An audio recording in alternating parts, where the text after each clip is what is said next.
జనవరి 6 అంగారక సంకటహర చతుర్థి పూజ విధానం నియమాలు. ప్రతి నెల పౌర్ణమి తిథి అనంతరం వచ్చే చవితిని సంకటహర చతుర్థిగా జరుపుకుంటాము. అయితే ఈ నెల జనవరి 6వ తేదీన మంగళవారం నాడు వచ్చిన సంకటహర చతుర్థిని అంగారక సంకటహర చతుర్థిగా పిలుస్తారు. మంగళవారం నాడు వచ్చే ఈ అంగారక సంకటహర చతుర్థికి సాధారణ చతుర్థులతో పోలిస్తే వేల రెట్లు అధిక శక్తి ఉంటుందని శాస్త్రాలు చెబుతున్నాయి. ఈ పవిత్రమైన రోజున గణపతి స్వామిని భక్తితో పూజించి ఒక చిన్న దీపం వెలిగించినా చాలు, జీవితంలో ఉన్న కష్టాలు క్రమంగా తొలగిపోయి అఖండ కుబేర యోగం సిద్ధిస్తుందని విశ్వాసం. అందుకే ఈ వీడియో మీ కంటపడిందంటే మీరు నిజంగా అదృష్టవంతులనే చెప్పాలి. ఈ 2026వ సంవత్సరంలో వచ్చిన తొలి అంగారక సంకటహర చతుర్థి రోజున గణపతి స్వామిని ఎలా పూజించాలి, ఎలాంటి నియమాలు పాటించాలి, ఏ విధంగా దీపారాధన చేయాలి అనే ముఖ్యమైన విషయాలను ఇప్పుడు మనం ఈ వీడియో ద్వారా వివరంగా తెలుసుకుందాం. శ్రీ కనకదుర్గమ్మ తల్లి ఆశీస్సులతో జ్యోతిష్యం చెప్పగలరు అమ్మవారి ఉపాసకులు రామచంద్ర సిద్ధాంతి గారు. మనలో చాలా మంది కొన్ని చెప్పుకోలేని సమస్యలతో బాధపడుతుంటారు. అంటే ప్రేమ, పెళ్లి, ఉద్యోగం, ఆరోగ్యం, వ్యాపారం, సంతానం, భార్యాభర్తల సమస్యలు, మనశ్శాంతి లేకపోవడం, ఇలాంటి మీ యొక్క ప్రతి ఒక్క సమస్యకు 100% పరిష్కారం చేయగలరు. స్త్రీ మరియు పురుష వశీకరణం ప్రత్యేకమైన మంత్ర పద్ధతిలో చేయగలరు. అయితే ఆలస్యం చేయకుండా నమ్మకంతో ఒకసారి ఫోన్ చేయండి, మీ సమస్యలకి పరిష్కారం దొరుకుతుంది, నాది గ్యారంటీ. అయితే సంప్రదించవలసిన నెంబర్ రామచంద్ర సిద్ధాంతి గారు 901433393338. సంతాన సమస్యలు, ఆర్థిక ఇబ్బందులు, అప్పుల బాధలు, వివాహ సమస్యలు, భార్యాభర్తల మధ్య కలహాలు, ఉద్యోగ సంబంధిత కష్టాలు వంటి సమస్యలన్నీ తొలగిపోయి జీవితంలో మంచి రోజులు రావాలంటే జనవరి 6వ తేదీ మంగళవారం నాడు ప్రతి ఒక్కరూ ఇంట్లో గణపతి స్వామిని భక్తితో పూజించాలి. ఈ రోజున ప్రతి ఒక్కరూ తప్పనిసరిగా తలస్నానం చేయాలి. గణపతి పూజ చేసే ఆడవారు ఎర్రటి వస్త్రాలు ధరించటం ఉత్తమం. పూజకు ముందుగా ఇల్లంతా పసుపు నీటితో శుద్ధి చేసి ఇంటి గుమ్మానికి పసుపు రాసి ఇంటి ముందు శుభ్రమైన ముగ్గు వేయాలి. గణపతి పూజ కోసం ముందుగానే 21 గరికపోచలు, ఎరుపు రంగు పుష్పాలు సిద్ధం చేసుకోండి.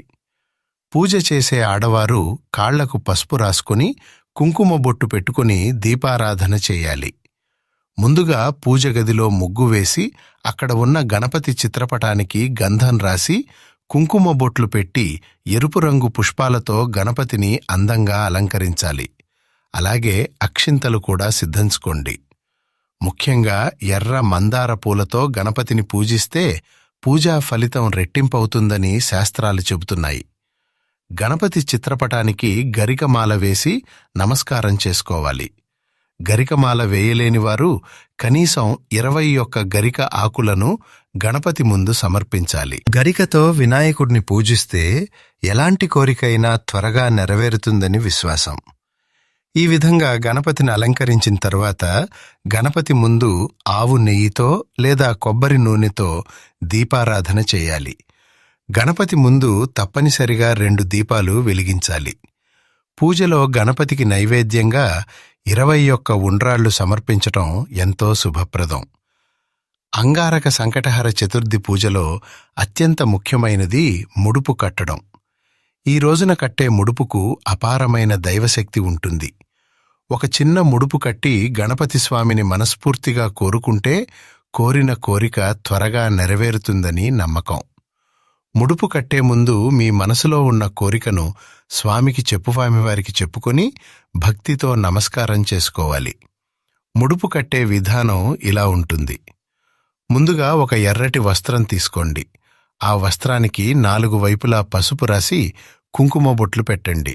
ఆ ఎర్రటి వస్త్రంలో 3 గుప్పిళ్ల బియ్యం, 2 తమలపాకులు, 2 వక్కలు, 2 ఎండు ఖర్జూరాలు, 11 రూపాయల నాణేలు లేదా బిల్లులను దక్షిణగా ఉంచాలి. అనంతరం మీ కోరికను మనసులో తలుచుకుంటూ 3 ముడులు వేస్తూ ముడుపు కట్టాలి. ఈ విధంగా భక్తి శ్రద్ధలతో గణపతి స్వామిని పూజిస్తే అంగారక సంకటహర చతుర్థి రోజున ఆయన అనుగ్రహంతో జీవితంలోని కష్టాలు తొలగి శుభ ఫలితాలు తప్పకుండా కలుగుతాయని శాస్త్రాలు చెబుతున్నాయి. ఈ ముడుపును వినాయకుడి ఎదుట ఉంచి ముడుపుపై కొద్దిగా అక్షింతలు చల్లి పుష్పాలు సమర్పించి భక్తితో నమస్కారం చేసుకోవాలి. అనంతరం ఓం గం గణపతయే నమః అనే మంత్రాన్ని 21 సార్లు జపించాలి. విపరీతమైన అప్పుల బాధతో ఇబ్బంది పడేవారు ఈ రోజున తప్పనిసరిగా రుణ విమోచన అంగారక స్తోత్రాన్ని జపించాలి. అలాగే డబ్బు సమస్యలతో బాధపడేవారు తమ పూజ గదిలో ఉన్న గణపతి చిత్రపటానికి యాలకుల మాల వేసి పూజించాలి. యాలకుల మాల తయారీ విధానం ఇలా ఉంటుంది. ఒక తెలుపు దారాన్ని తీసుకుని దానికి పసుపు రాసి ఆ దారంలో 21 యాలకులను గుచ్చి మాలగా తయారు చేయాలి. ఈ యాలకుల మాలను గణపతి చిత్రపటానికి వేసి భక్తితో నమస్కారం చేసుకుంటే గణపతి ఆశీర్వాదంతో అకస్మాత్తుగా ధనలాభం కలిగి అఖండ రాజయోగం ప్రాప్తిస్తుందని నమ్మకం. ఇక చివరగా గణపతికి హారతి సమర్పించి ముడుపుకు కూడా హారతి ఇవ్వాలి. అనంతరం 5 ప్రదక్షిణలు చేసి మీ తలపై అక్షింతలు వేసుకుని పూజను ముగించాలి. పూజ పూర్తయిన తరువాత తప్పనిసరిగా సంకటహర చతుర్థి వ్రత కథను చదవాలి. పూజ చేసే ఆడవారు ఈ రోజున ఉపవాసం ఉండటం ఎంతో శుభప్రదం.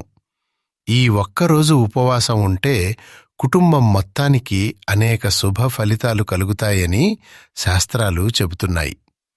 ఈ విధంగా ఉదయం పూజ చేసిన తరువాత సాయంత్రం 6 గంటలు దాటిన తరువాత స్త్రీలు మరలా తలస్నానం చేసి పూజ గదిలో దీపం వెలిగించాలి. ఉదయం కట్టిన ముడుపును తీసి అందులో ఉన్న బియ్యంతో బెల్లం పరమాన్నం తయారు చేసి గణపతికి నైవేద్యంగా సమర్పించాలి. అలాగే ముడుపులో ఉన్న తమలపాకులు, వక్కలు, దక్షిణగా పెట్టిన 11 రూపాయలను తీసి మీ బీరువాలో భద్రపరుచుకోవాలి. ఈ విధంగా సాయంత్రం సమయంలో పరమాన్నం నివేదించి ఆ ప్రసాదాన్ని ఇంట్లో ఉన్న ప్రతి ఒక్కరూ భక్తితో స్వీకరించాలి. ఈ అంగారక సంకటహర చతుర్థి రోజున ఏ పని చేసినా చేయకపోయినా ప్రతి ఒక్కరూ తప్పనిసరిగా చంద్రుడిని దర్శించి నమస్కారం చేయాలి. ఎందుకంటే మన పురాణాల ప్రకారం ఈ రోజున గణపతిని పూజించి చంద్రదర్శనం చేసుకునేవారికి భోగభాగ్యాలు సిద్ధించి కోరిన కోరికలు వెంటనే నెరవేరుతాయని స్వయంగా గణపతి వరమిచ్చాడట. ఈ రోజున ఉపవాసం ఉన్నవారు చంద్రుడిని దర్శించిన తరువాతే ఉపవాసాన్ని విరమించాలి. విశేషంగా ఈ అంగారక చతుర్థి నాడు రాత్రి చంద్రుడిని చూస్తూ ఓం చంద్రాయ నమః అనే మంత్రాన్ని జపిస్తూ చంద్రుడికి పాలతో అర్ఘ్యం సమర్పించి మీ మనసులో ఏదైనా కోరిక కోరుకోండి. నెల తిరగకుండానే ఆ కోరిక నెరవేరుతుందని నమ్మకం. అలాగే ఈ రోజున చంద్రదర్శనం చేయటం వల్ల అనారోగ్య సమస్యలు, కంటి సంబంధిత సమస్యలు కూడా క్రమంగా తొలగిపోతాయని శాస్త్రాలు చెబుతున్నాయి. ముఖ్యంగా ఈ అంగారక సంకటహర చతుర్థి నాడు ఉదయం స్నానం చేసే సమయంలో నీటిలో నల్ల నువ్వులు కలిపి స్నానం చేస్తే జాతకంలో ఉన్న అనేక దోషాలు తొలగిపోతాయని శాస్త్రోక్త నమ్మకం. అలాగే నీటిలో ఒక చిటికెడు పసుపు, కొద్దిగా ఎర్ర చందనం కలిపి స్నానం చేస్తే కుజదోషాలు శాంతిస్తాయి. అదేవిధంగా ఈ అంగారక చతుర్థి నాడు జమ్మి చెట్టుకు 3 ప్రదక్షిణలు చేసి జమ్మి చెట్టును భక్తితో ముట్టుకొని మీ మనసులోని కోరికలను చెప్పుకోవాలి. ఇలా చేస్తే ఎలాంటి కోరికైనా త్వరగా నెరవేరుతుందని పెద్దలు చెబుతారు. ఇక ఈ అంగారక చతుర్థి నాడు ప్రతి ఒక్కరూ తప్పనిసరిగా కొన్ని నియమాలు పాటించాలి. ఈ రోజున గణపతి దేవాలయానికి వెళ్లి ఆలయం చుట్టూ ప్రదక్షిణలు చేసి గణపతికి గరిక సమర్పించాలి. అలా చేస్తే గణపతి ఆశీర్వాదం మీ కుటుంబంపై సదా ఉంటుంది. సొంతింటి కల నెరవేరాలని కోరుకునేవారు ఈ రోజున 1 కిలో ఎర్ర కందులను బ్రాహ్మణులకు దానం చేసి వారి ఆశీర్వాదాన్ని పొందాలి. ఈ విధంగా చేస్తే ఖచ్చితంగా సొంతింటి కల నెరవేరుతుందని నమ్మకం. ఈ వ్రతాన్ని చేసే ఆడవారు ఎంతో నిష్ఠతో పాటించాలి. పగటిపూట నిద్రపోకూడదు, మంచం మీద కూర్చోకూడదు. అలాగే ఈ రోజున భార్యాభర్తలు బ్రహ్మచర్యం పాటించాలి. అంగారక చతుర్థి నాడు మీ ఇంటి గుమ్మం బయట కుంకుమతో స్వస్తిక్ గుర్తు వేసుకోవాలి. దీనివల్ల ఇంట్లో ఉన్న దారిద్ర్య బాధలు తొలగిపోయి కుటుంబానికి మంచి రోజులు ప్రారంభమవుతాయి. ధనవంతులు కావాలని కోరుకునేవారు అంగారక చతుర్థి నాడు దక్షిణావర్త శంఖాన్ని మీ పూజగదిలో ఉంచి పూజించాలి. దీనివల్ల విపరీతమైన లక్ష్మీ కటాక్షం సిద్ధించి అతి త్వరలోనే ధనాభివృద్ధి కలుగుతుంది. ఈ రోజున ఎరుపు రంగు వస్త్రాలు ధరించటం వల్ల జాతకంలో ఉన్న దోషాలు శాంతించి అదృష్టం వృద్ధి చెందుతుంది. నరదృష్టి లేదా నెగటివ్ శక్తుల వల్ల ఇబ్బంది పడేవారు ఇంటి అంతా పసుపుకు కలిపిన నీటితో శుభ్రం చేసుకోవాలి. అలా చేస్తే ఇంటికి శుభప్రదమైన మార్పులు వస్తాయి. అలాగే ఈ అంగారక చతుర్థి నాడు గోవుకు అరటిపండ్లు తినిపించాలి. అలా చేస్తే ముక్కోటి దేవతలు సంతోషించి కోరిన వరాలను ప్రసాదిస్తారని విశ్వాసం. అలాగే మీ ఇంటి ముందుకు వచ్చే పక్షులకు బియ్యం గింజలు వేయాలి. దీనివల్ల భవిష్యత్తులో వచ్చే అనుకోని ఆపదలు తొలగిపోతాయి. మీ భర్త ఆదాయం పెరగాలని, ఉన్నత స్థాయికి ఎదగాలని కోరుకునేవారు ఈ అంగారక చతుర్థి నాడు సాయంత్రం సమయంలో పూజగదిలో నువ్వుల నూనెతో ఒక దీపం వెలిగించాలి. ఆ దీపంలో 2 మిరియాలు వేసి దీపం ముందు కూర్చొని ఓం గం గణపతయే నమః అనే మంత్రాన్ని 108 సార్లు జపించాలి. ఇలా చేస్తే భర్తకు ధనాభివృద్ధి కలిగి జీవితంలో గొప్ప స్థాయికి ఎదుగుతారని నమ్మకం.